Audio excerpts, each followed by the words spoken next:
hasa wale ambao wanasoma vitabu vya roho ya unabii wanajua. Sikiliza, kuna maneno haya katika kile kitabu cha Pambano Kuu, ukurasa ule wa 509 na 510. Anasema kwamba kiini cha pambano katika ulimwengu tunaoishi ni Sabato, na wengi wanaipinga Sabato bila kujielewa, na wengi wanapinga Sabato bila kujua kwamba kiini katika ulimwengu tunaoishi nao ni nini.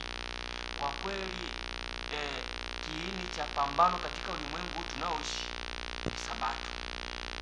Yaani kuna wakati ambao utafika, sisi wa Sabato tutapitia wakati mgumu sana, na sio Sabato tu, hata Wakristo wote watapitia wakati mgumu sana. Na wakati huu tulio nao ndio wakati wa kufanya maandalizi ili kujiandaa kwa ajili ya kumlaki Bwana. Yesu anatuita wakati huu tulio nao tumwamini ili tukaokolewe.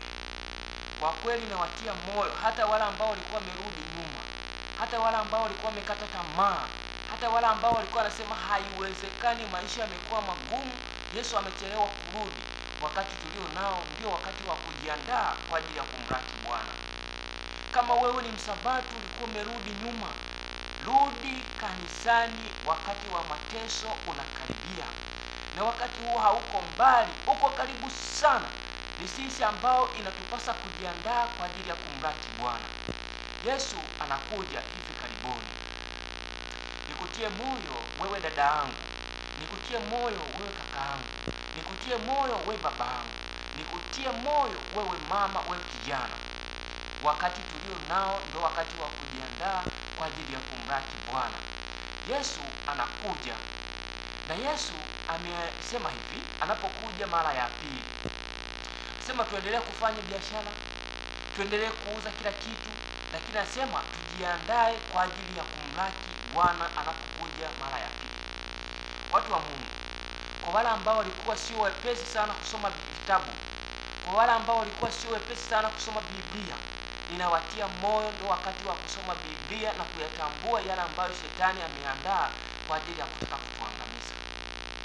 Kama ulikuwa unajua kwamba wakati tulio nao ndio wakati wa kuchezea, amka sasa ujiandae, maana Mwokozi yuko karibu kuja. Yesu anagonga mlango. Kwa wale ambao watakaomfungulia, anatamani aingie ndani ya mioyo yao kufanya maskani pamoja nao. Ujumbe unapousikia usiupuuze, tilie maanani, fanya maandalizi, maana Kristo yu karibu kuja. Mwana wa Adamu anakuja.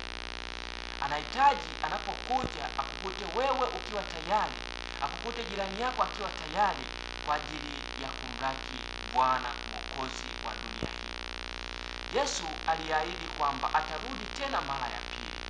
Ukisoma kile kitabu cha Ufunuo kinatoa dalili zote za Yesu kuja mara ya pili. Lakini ukisoma kitabu kile cha Mathayo sura 24 kinasema kuwa Yesu atarudi. Mimi naamini kuwa Mwokozi atarudi, lakini mateso yamekaribia sana. Mateso yamekaribia sana.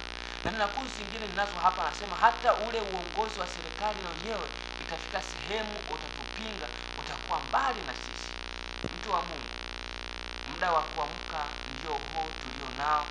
Muda wa kumtafuta Mwokozi ndio huu. Muda wa kumtafuta Mungu ndio huu. Muda wa kukaa miguuni kwa Yesu ndio huu. Dalili zote zinaonyesha kuwa Yesu anakuja mara ya pili. Mimi nimeamini kuwa Bwana anakuja. Usikate tamaa, bado tumaini lipo. Jiandae sasa, Mwokozi wetu yu karibu kuja. Bwana anakuja, anagonga mlango. Je, ni nani atakayemfungulia bwana harusi anapokuja mara ya pili? Ni mimi na wewe. Jiandae kwa ajili ya kumlaki Bwana.